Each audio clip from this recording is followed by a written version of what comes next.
दीपक झा, पहला सवाल आपसे।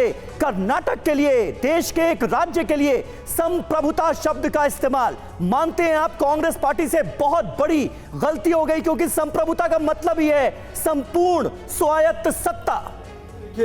संप्रभुता इसीलिए कहा जाता है कि देश का प्रधानमंत्री पढ़ा लिखा होता तो ज्यादा बेहतर होता।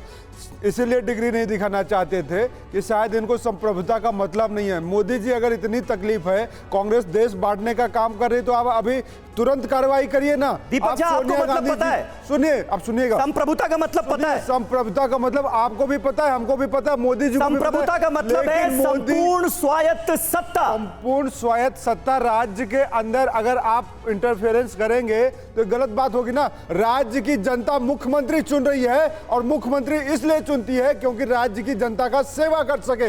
इसलिए नरेंद्र मोदी जी, आप स्टाम्प सीएम बना के जब चलते हैं ना, तब आपकी खुशी खतरे में होती है, क्योंकि भाजपा संप्रभुता में, संविधान में यकीन नहीं करती है। इसीलिए सोनिया गांधी जी ने कहा, देश की संप्रभुता, राज्य की संप्रभुता, व्यक्ति की संप्रभुता, सारा कुछ खतरे में है। नरेंद्र मोदी जी जब कहते हैं मेरे 4 करोड़ गुजराती, दीपक झा जी 100% राइट है अगर कोई ये कहता है कि देश की संप्रभुता, लेकिन देश के एक राज्य की संप्रभुता, अरे आपने सुना है इससे पहले कभी? देश का ही अंग है आपका राज्य, तो देश, अगर राज्य सुरक्षित नहीं है तो देश कैसे सुरक्षित होगा? आपका घर नहीं सुरक्षित है तो आपका गांव कैसे सुरक्षित होगा? तो नरेंद्र मोदी जी शब्दों के जादूगर है, शब्दों में बरगलाना जानते हैं। कर्नाटक की जनता इस बार मुद्दों पे चुनाव लड़ रही है। नरेंद्र मोदी जी देखिए ना क्या करते हैं, बेटी बचाओ बेटी पढ़ाओ। अब बेटियां रो रही हैं, सड़क पे है, नरेंद्र मोदी जी को बेटियों की चिंता है क्या? तो नरेंद्र मोदी जी का जुमला जो है ना, देश चुका है, देश रहा है, लेकिन बात 4 करोड़, यानी कांग्रेस पार्टी ये मान रही है कि इसमें कुछ भी गलत नहीं है। अपराजिता सारंगी जी, ये है कांग्रेस पार्टी का तर्क, सीधे तौर पर जायज ठहराया जा रहा है, वाजिब ठहराया जा रहा है इस अल्फाज को।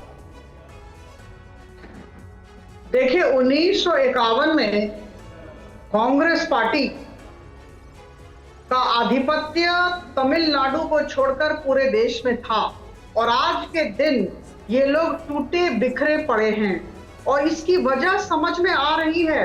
मैं नहीं कहूंगी जो सोनिया गांधी जी ने कहा वो उनकी अज्ञानता थी, यह बिल्कुल सोची समझी साजिश का मुझे लगता है का दर्शाना हुआ।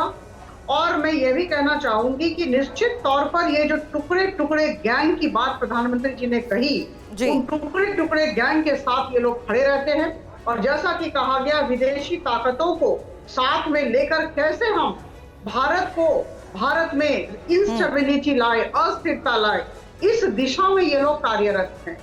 कुछ समय पहले आपको याद होगा कि इनके ही नेतागण पाकिस्तान में जाकर कह रहे थे कि पाकिस्तान के लोग यहाँ आकर हमें बचाए। जब कांग्रेस का आदरणीय प्रधानमंत्री को बता दीजिए, और संप्रभुता में अगर कहा है सोनिया गांधी जी ने कि राज्य की मर्यादा, राज्य का मान सम्मान उसको बढ़ाएंगे, तो इसमें तकलीफ क्यों है? दीपक जी, आपका ये कहना है कि देश की संप्रभुता कहें या राज्य की संप्रभुता, देश की संप्रभुता कहें या राज्य की संप्रभुता, उसका मतलब एक ही है, उसका मतलब एक ही, आप ये कहना चाह रहे हैं। जस्टिस सतीश चंद्र हमारे साथ संविधान के एक्सपर्ट जुड़े हुए हैं, चलिए ना हम दीपक जी इसको क्रॉस चेक कर लेते हैं ना कि ये बाय द कॉन्स्टिट्यूशन कितना सही है। सतीश जी, क्या आप इससे अग्री करते हैं जो कांग्रेस के प्रवक्ता हमसे कह रहे हैं कि बाय एंड लार्ज उसका मतलब यही है देश की संप्रभुता या राज्य की संप्रभुता, या फिर उन्होंने एक और शब्द जोड़ा अभी कि व्यक्ति की संप्रभुता? आप कैसे देखते हैं? होती है भाई, आप जीने का अधिकार रखते हैं, आपका सम्मान। चलिए सुन तो लेते हैं, दीपक सुन लेते हैं। शांत हो जाए।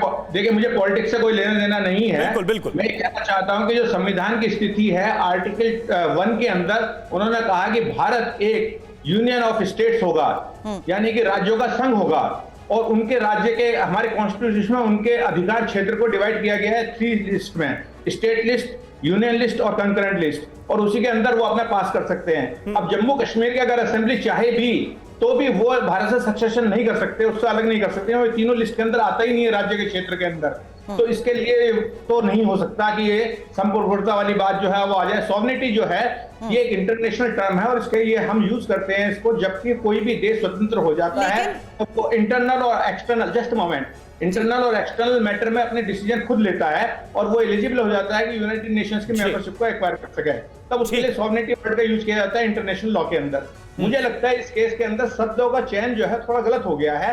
तो समझ करके जो राइटर थे, इनके स्पीच राइटर, उनको अच्छे वर्ड्स यूज करने चाहिए थे। ये शायद आत्मनिर्भर कहना चाहते हैं। नहीं, आप कह रहे हैं शब्दों का चयन गलत हुआ, उसको जस्टिफाई करना कितना गलत हुआ फिर? ये तो पॉलिटिकल इशू है, आप देखिए। ठीक है।